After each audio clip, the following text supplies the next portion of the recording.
Comment reconnaître un vrai rabbin d'un charlatan? C'est très difficile, mais il y a quand même une recette à retenir. Mais avant de commencer, j'aimerais juste dire une chose qu'il est bon pour chaque juif de retenir à vie. C'est que ce n'est pas parce qu'on trouve des charlatans déguisés en rabbins que la religion juive est mauvaise, ou qu'elle est tronquée, falsifiée, démodée, toutes sortes de critiques. Car très souvent les gens ont l'habitude de montrer du doigt, voilà les religieux. Non, ce ne sont pas les religieux. C'est une personne qui s'est déguisée pour obtenir gain de cause. En général, les charlatans ont deux buts dans leur vie, qui sont les deux pieds du Yetzer Hara, l'argent des autres et souvent la débauche. Et ce que je sais, c'est qu'est-ce qu'un vrai rabbin. Donc on pourra très facilement imaginer qu'est-ce que donc un faux rabbin. Un vrai rabbin, c'est d'abord celui qui a un rabbin lui-même. C'est celui qui est référencé. Regardez dans toute la Torah orale. Tous nos maîtres avaient eux-mêmes des maîtres. Et donc, quand Rabbi Yochanan parle de ses 5 élèves, il les cautionne quand il parle d'eux. Qui sont les rabbinim connus et reconnus qui cautionnent ceux qui sont devant nous aujourd'hui? De qui sont-ils les élèves?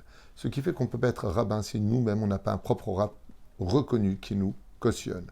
La deuxième chose, c'est tout simplement d'être un vrai Tamid Racham. Car les usurpateurs d'identité, les charlatans, ils n'étudient pas.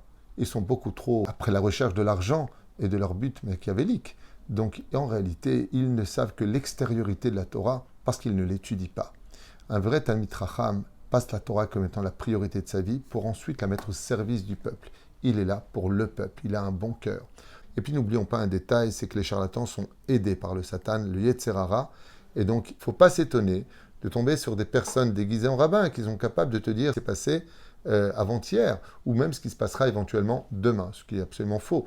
Mais comme on donne de la émouna à ces gens-là, comme on va donner notre énergie, alors on va créer cette réalité qui va leur donner à eux de la réussite.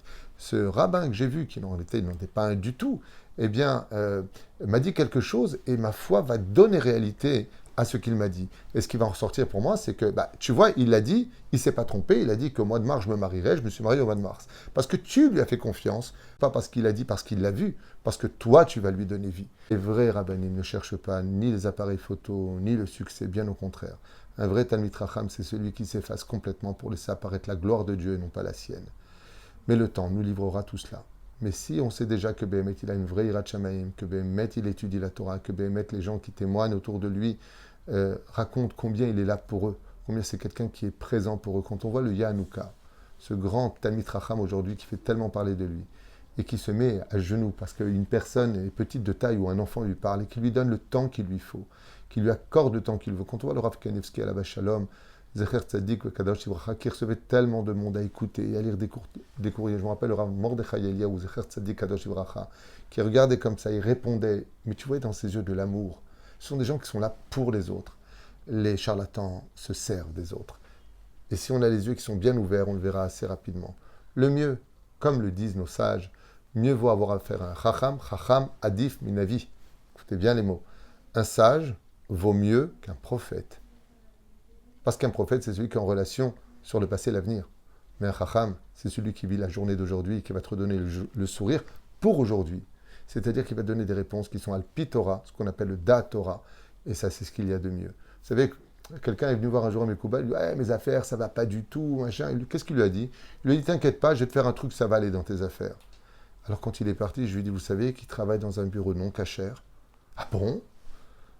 Si tu avais été un chacham, je lui ai dit d'abord tu lui aurais posé la question dans quoi tu travailles. Et là, tu es prêt à l'aider à ce qu'on appelle faire du recelage. Tu recèles. Tu lui poses même pas la question dans quoi il travaille. Il y a beaucoup de problèmes, et c'est pour ça qu'il mieux vaut aller voir un Talmid Racham, un Rav, dont la Gemara est dans ses yeux, qui étudie la Torah, qui est un exemple à suivre, d'humilité, de crainte du ciel, d'amour du prochain. Ça suffira amplement pour régler nos problèmes que d'avoir affaire à des apprentis sorciers déguisés en rabbins et qui ont sali l'image de notre Torah et de notre peuple.